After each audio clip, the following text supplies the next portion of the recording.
আসসালামু আলাইকুম বন্ধুরা। এই দেখেন আজকে আমরা আলু ভাজা রান্না করব।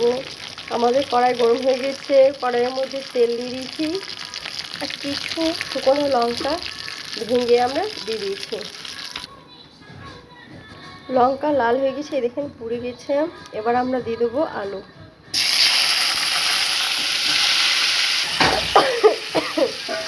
আলুটা ভালো করে নেড়ে নেব। পরিমাণ মতো লবণ, হলুদ গুঁড়ো,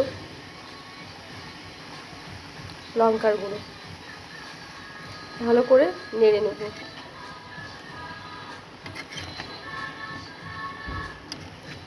পরিমাণ মতো জল দিয়ে দেবো। ভালো করে নেড়ে নিয়েছি।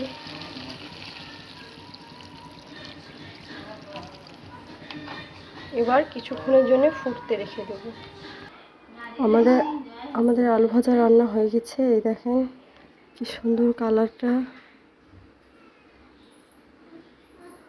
লাইক করবেন, কমেন্ট করবেন, সাবস্ক্রাইব করবেন অ্যান্ড বেল আইকন প্রেস করে দেবেন।